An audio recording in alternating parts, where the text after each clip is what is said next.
Hello everyone, this is your Bandhini Sharma. Welcome back to my channel BMB Tutorials. So in last session we have discussed midpoint theorem and converse of it. Okay, and in today's session we are going to discuss the exercise 8.2 that is totally based on midpoint theorem and its converse. So let's start it. So question number 1 is ABCD is a quadrilateral in which P, Q, R and S are the midpoints of the sides AB, BC, CD and DA respectively. AC is diagonal. Then show that the first part is SR is parallel to AC and SR is equal to half of AC. And the second part PQ is equals to SR, and the third part that we have to show here PQRS is a parallelogram. Okay, so see here there is a quadrilateral ABCD in which you have given the midpoints of the four sides. Okay, so P is the midpoint of side AB, Q is the midpoint of BC and R is the midpoint of CD and S is the midpoint of AD. Okay, so this you have given, and AC is its diagonal as you can see here. So first part which we have to show here, what SR means, this SR is parallel to AC and also SR half of it. Okay, so if we see this diagonal AC, so this diagonal dividing this quadrilateral in two triangles, first ABC and second ADC. Okay, so here we have to show what SR is parallel to AC. That means we have to consider here the triangle ADC. So see the first part, in triangle ADC, इस triangle ADC में R CD का mid point है, S AD का mid point है. So according to the midpoint theorem, what if in a triangle the line segment joining the midpoints of two sides is parallel to the third side and half of it. midpoint theorem का statement क्या है कि किसी triangle के अगर आप दो sides के मिड पॉइंट को ज्वाइन करते हैं तो जो लाइन सेगमेंट हमें मिलता है वो थर्ड साइड के ट्राइंगल की जो रिमेनिंग थर्ड साइड है उसके पैरेलल होता है और हाफ होता है उसका. ठीक है, तो इस ट्राइंगल में हम मिड पॉइंट थ्योरम अप्लाई कर सकते हैं क्योंकि यहाँ पर हमें आर और S mid point two sides के दे रखे हैं. तो अगर इन मिड पॉइंट्स को हम ज्वाइन कर रहे हैं तो हमें क्या आर एस मिल रहा है. इसका मतलब ये line segment which is joining the mid point of side C D and A D of this triangle is parallel to the third side that is A C. तो ये तो मिड पॉइंट थ्योरम के statement से ही prove हो गया कि S R या आर एस किसके ए सी के पैरेलल है और हाफ भी होता है. मिड पॉइंट थ्योरम हमारी ये भी कहती है. तो R S is parallel as well as half of A C. So directly you can write here. So in triangle A D C R and S are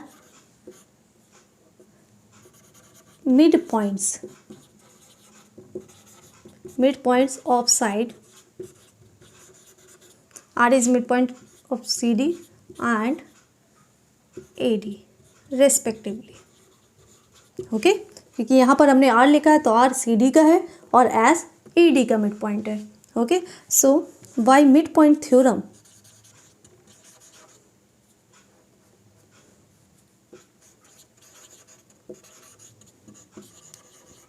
आपको पूरा स्टेटमेंट भी लिखने की ज़रूरत नहीं है. आप सिर्फ अगर इतना ही मेंशन कर देते हैं कि बाय मिड पॉइंट थ्योरम, तो मिड पॉइंट थ्योरम अंडरस्टूड है.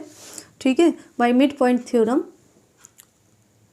Are S is parallel to A C and R S is half of A C.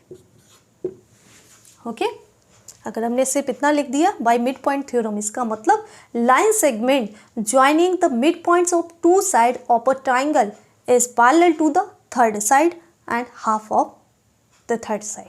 Okay, so by this theorem we can write this. So first part you have proved here. Now see the second. PQ is equals to RS means these two PQ and RS equal है. अब देखिए यहाँ पर ये AC इस quadrilateral को two triangles में divide कर रहा है. ADC एंड ABC दोनों की जो थर्ड साइड है वो क्या है, सेम ही है, कॉमन है. ठीक है, तो यहाँ से अभी ये R और S क्या मिड पॉइंट है. ओके तो यहाँ पर इस ट्राइंगल में मिड पॉइंट थ्योरम हमने अप्लाई की तो क्या हुआ शो कि आर एस ए सी के पैरेलल है और हाफ भी है, ठीक है। इसी तरीके से हम ट्राइंगल ए बी सी में इस थ्योरम को अप्लाई कर सकते हैं। क्यों? पी और क्यू दो साइड्स के आपको मिड पॉइंट्स दे रखे हैं, तो उनको ज्वाइन कराने वाला लाइन सेगमेंट पी क्यू हो गया। तो ये पी क्यू ए सी का क्या होगा? ए सी के पैरेलल होगा और उसका हाफ होगा। तो पी क्यू क्या है? ए सी का हाफ है। यहाँ से आर एस भी ए सी का हाफ है, इसका मतलब ये दोनों आपस में इक्वल होंगे। Okay so see in triangle A B C P and Q are midpoints of sides AB and BC respectively. Okay, so by midpoint theorem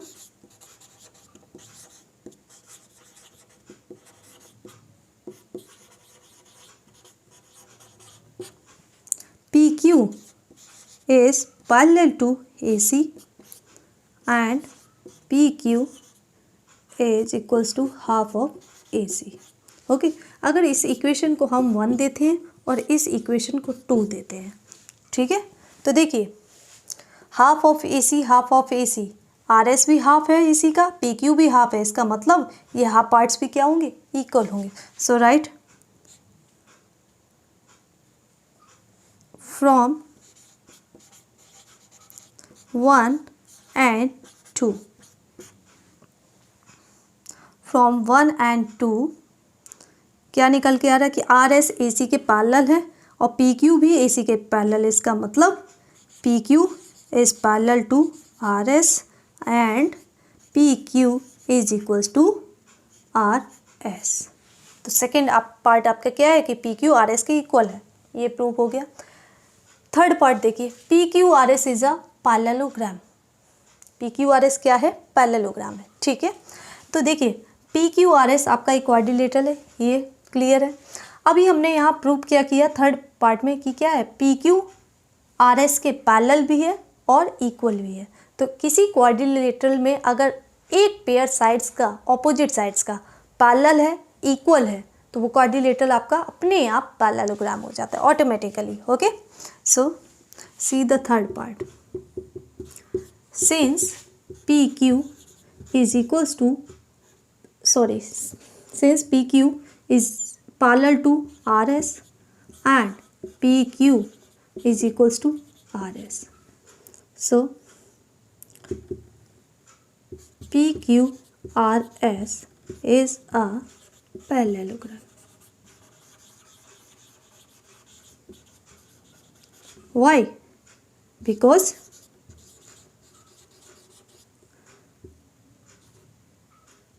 in quadrilateral PQRS, one pair of opposite sides,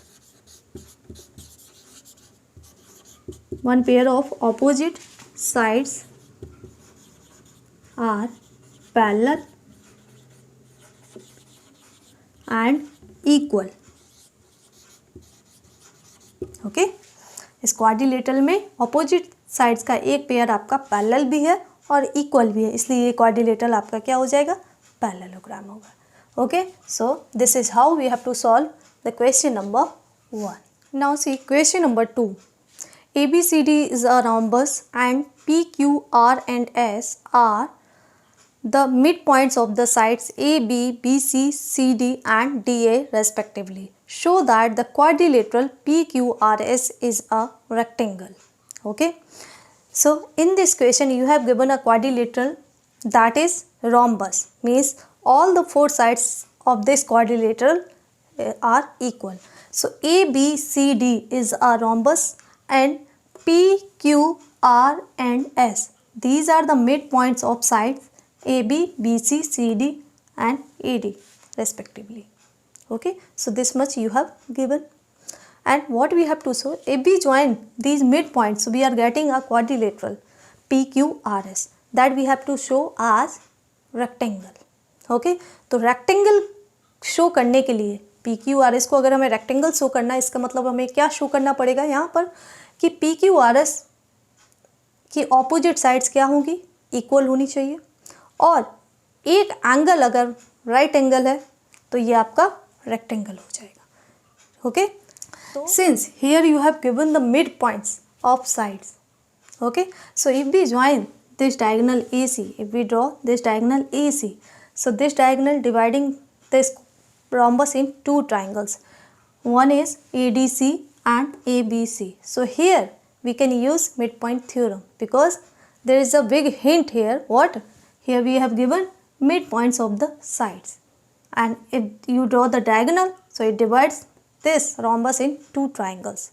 Okay, so in case of triangle, if you have given the midpoints of two sides and you join them, then the line segment joining the midpoint is parallel to the third side and half of it. Okay, अगर इस triangle ACD में हम midpoint theorem use करते हैं तो ये दो sides हो गई जिनके मिड पॉइंट्स आपको दे रखे हैं, उनको आप ज्वाइन करा दें तो क्या मिल रहा है आपको, RS लाइन सेगमेंट, और ये RS थर्ड साइड के क्या होगा, पैरेलल भी होगा और इसका हाफ होगा।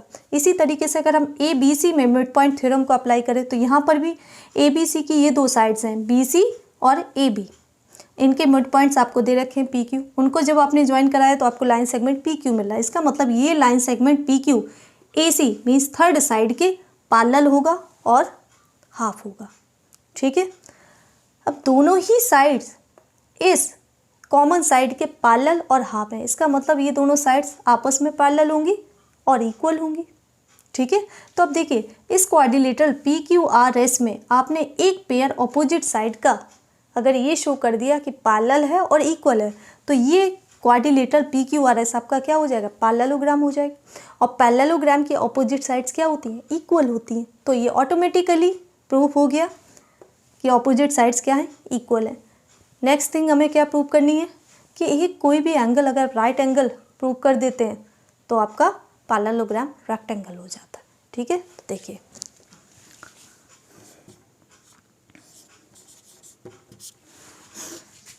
इन ट्राइंगल ADC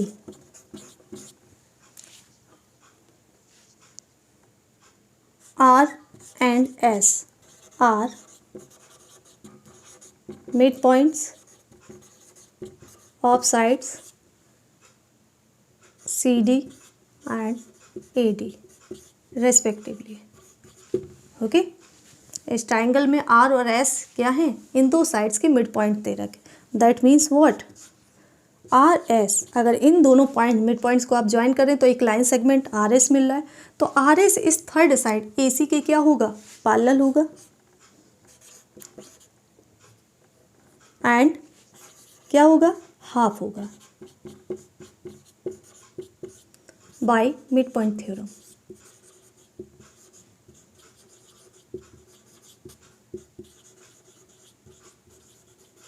ओके, इसको दे दीजिए इक्वेशन नंबर 1। अब इस ट्राइंगल में मिड पॉइंट थ्योरम अप्लाई करेंगे तो देखिए in triangle ABC P and Q are midpoints of sides AB and BC respectively. So this implies what, PQ line segment will be parallel to AC and PQ half of AC. This is also because of Y midpoint theorem. So also mention the region here.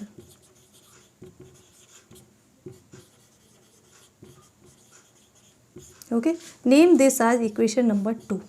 तो अगर हम equation 1 और 2 को compare करते हैं तो RS AC के parallel है और PQ भी AC के पैरेलल, जिसका मतलब RS PQ के पैरेलल हो जाएगा। So right from 1 and 2, equation 1 and 2 से हमें क्या मिल रहा है कि PQ is parallel to RS and see RS is half of AC, PQ is also half of AC. That means both these means right hand side part is equal, so left hand side part will also be equal. PQ is equals to R S. Okay, P Q R S के parallel भी है और equal भी है, ये आपने show कर दिया। So in quadrilateral P Q R S, since in quadrilateral PQRS, PQ is parallel to RS and PQ is equals to RS. That's why PQRS is a parallelogram.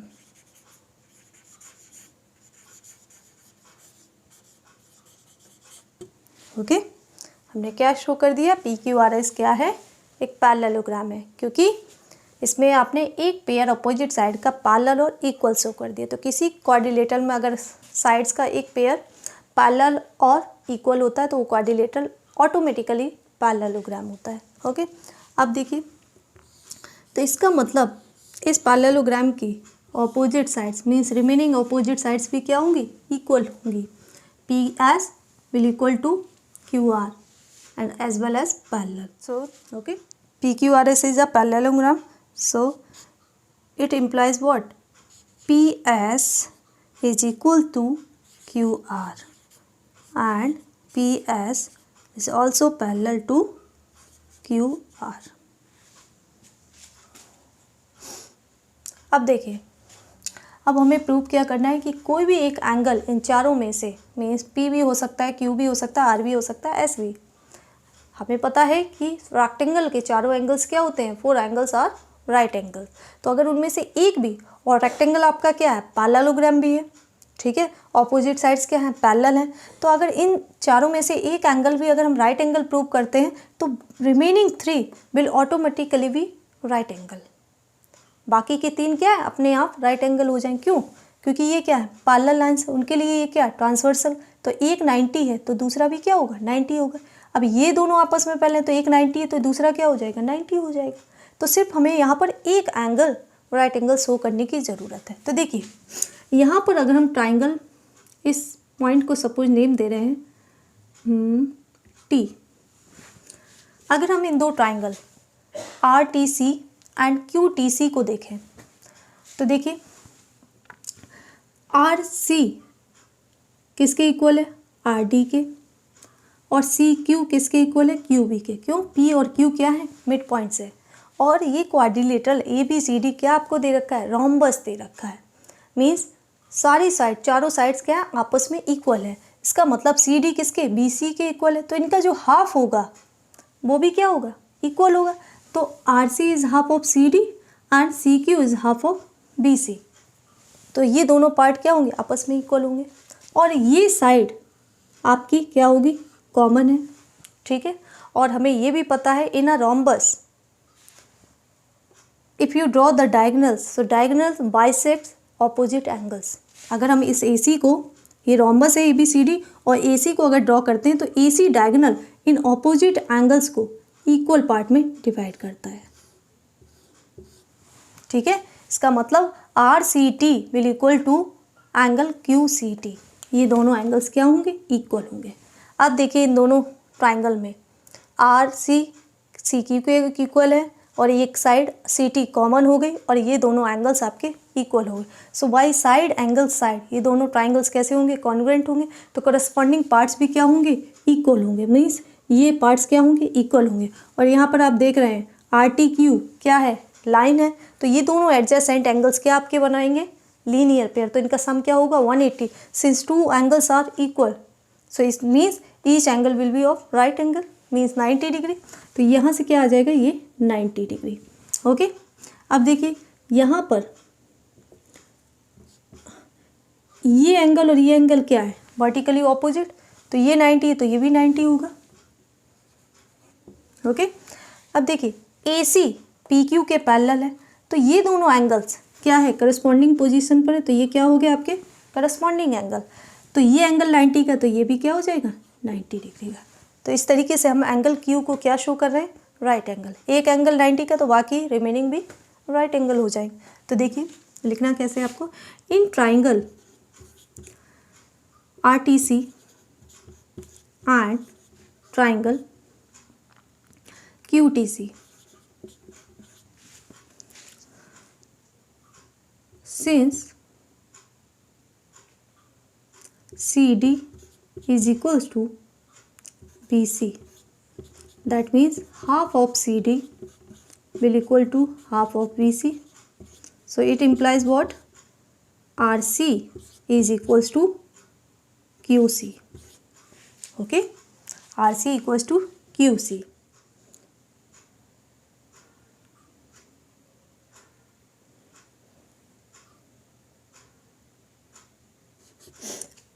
Angle RCT is equal to angle QCT. Why? Because AC bisects opposite angles of rhombus.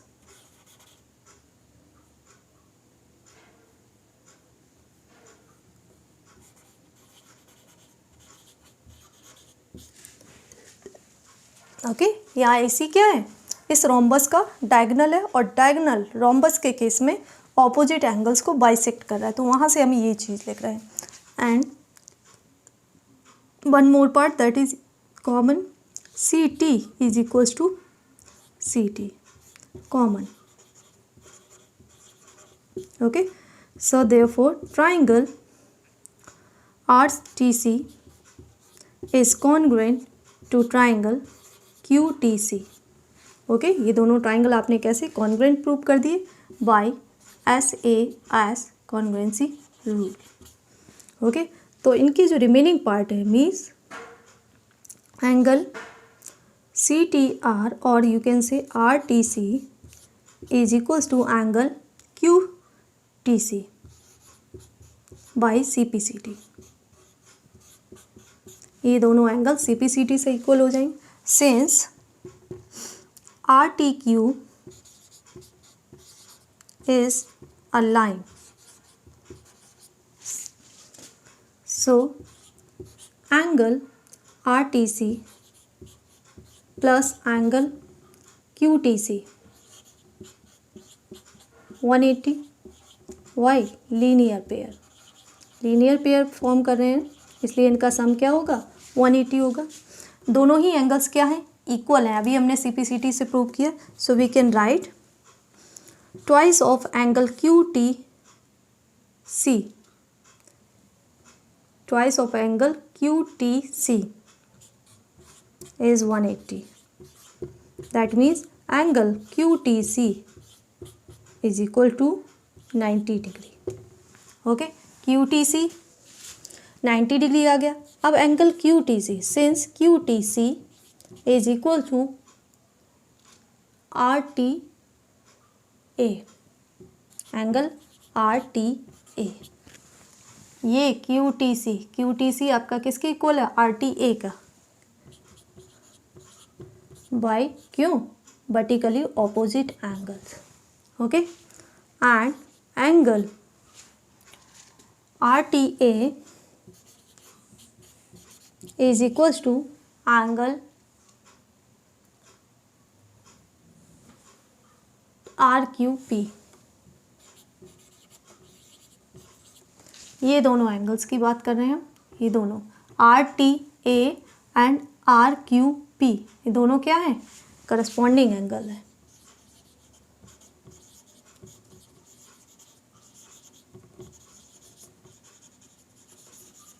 इसलिए क्या होंगे? Equal होंगे. तो यहाँ से क्या निकल के आया? Angle Q is equals to 90 degree. Okay, तो यहाँ से क्या निकल कर आ रहा है कि एंगल Q 90 डिग्री है.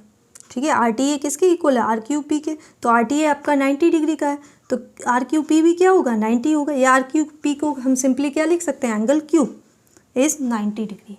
ओके, अब एक एंगल आपका 90 डिग्री का है और ये आपका PQRS हमने पैरेललोग्राम शो कर दिया. सो a parallelogram with a right angle is always a rectangle. Okay, तो यहाँ से क्या शो हो गया? PQRS is a rectangle. Okay, so this is how you have to solve this question number 2. So that is all about today's session in which we have discussed question number 1 and question number 2 of exercise 8.2, right? If you have any query, doubt related to these questions, can ask on comment section, and in my next upcoming session we are going to discuss further more question of same exercise. Till then, keep watching my channel. Thank you.